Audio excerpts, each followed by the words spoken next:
అటాక్కు ready. Bharat Pak బార్డర్లో high tension, సైనికులకు సెలవులు రద్దు. శ్రీనగర్కు ఆర్మీ చీఫ్ ద్వివేది. ఎల్ఓసి వద్ద మిలిటరీ విభాగాల ప్రత్యేక సమావేశం. టెర్రరిస్ట్ ఆసిఫ్ ఇంట్లో పేలుడు. లష్కరే కమాండర్ అల్తాఫ్ లల్లీ హతం.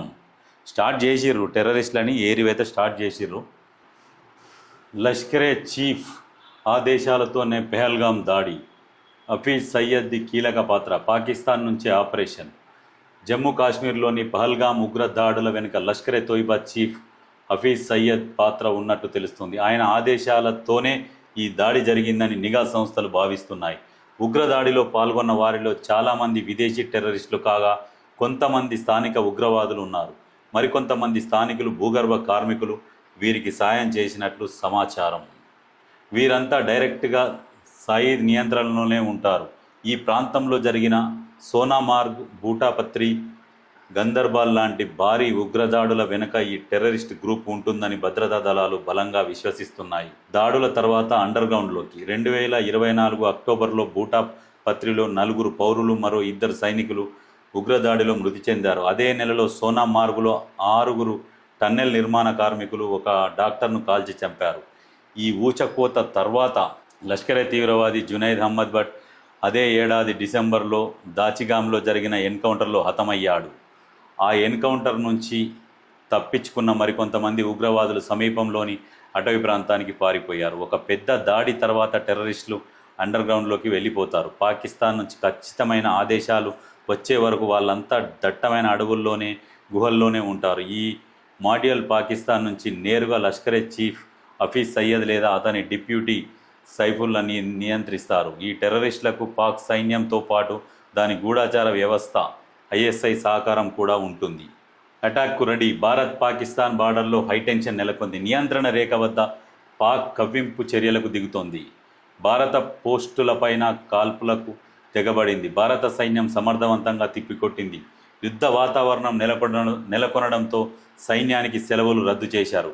సెలవులపై వెళ్లిన వారు వెంటనే రిపోర్ట్ చేయాలని ఆదేశాలు జారీ చేశారు. పెహల్గాం ఉగ్రదాడి నేపథ్యంలో సైన్యం అలర్ట్ అయింది. మరోవైపు కాశ్మీర్ మొత్తాన్ని భద్రతా దళాలు జల్లెడబడుతున్నాయి. ఆర్మీ చీఫ్ ద్వివేది హుటాహుటిన శ్రీనగర్ చేరుకున్నారు.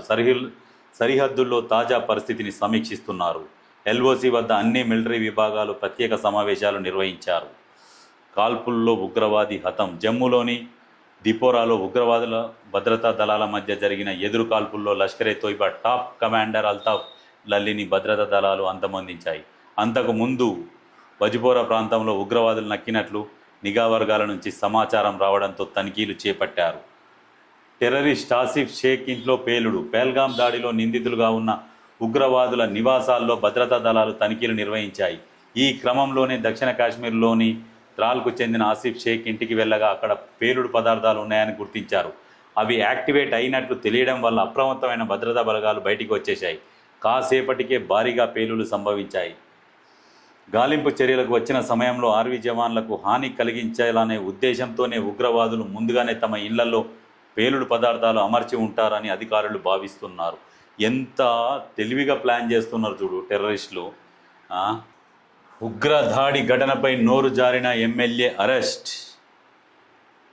పహల్గాం ఉగ్రదాడి ఘటనకు సంబంధించి వివాదాస్పద వ్యాఖ్యలు చేసిన అస్సాం ప్రతిపక్ష party All India United Democratic Front AIUDF MLA Aminul ఇస్లాంను పోలీసులు గురువారం అరెస్టు చేశారు. ప్రస్తుత పెహల్గాం ఉగ్రదాడి, అంతకుముందు 2019లో జరిగిన పుల్వామా ఉగ్రదాడి ఘటనలు ప్రభుత్వం కుట్రలో భాగమేనని నోరు జారిన ఎమ్మెల్యే అనిమల్ను పోలీసులు అదుపులోకి తీసుకున్నారు.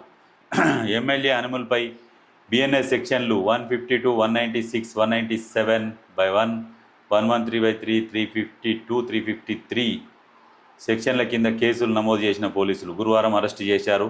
బుధవారం అమినుల్ వ్యాఖ్యలు తీవ్రంగా పరిగణించడంతో సుమోటో కింద కేసు నమోదు చేశారు. పోలీసులు ఈ విషయాన్ని ఎక్స్ వేదికగా స్పష్టం చేశారు. పాక్కు సపోర్టుగా నిలిస్తే కఠిన చర్యలు. సీఎం ఉగ్రదాడి ఘటనకు సంబంధించి ఎవరైనా పాకిస్తాన్కు మద్దతుగా నిలిస్తే వారిపై కఠిన చర్యలు తీసుకుంటామని అస్సాం రాష్ట్ర సీఎం హిమంతా బిశ్వా శర్మ స్పష్టం చేశారు. ఇందులో చిన్న పెద్ద తేడా ఏమీ లేదని హెచ్చరించారు. ఇదిలా ఉంచితే ఎమ్మెల్యే అమినుల్ వ్యాఖ్యలతో తమకు ఏమీ సంబంధం లేదని అంటోంది. ఏఐడియుఎఫ్ ఈ విషయంలో తాము ప్రభుత్వానికి మద్దతుగా ఉంటామని, అమినుల్ వ్యాఖ్యలు పార్టీకి సంబంధం లేదని ఏఐడియుఎఫ్ చీఫ్ మౌలానా బదరుద్దీన్ తెలిపారు.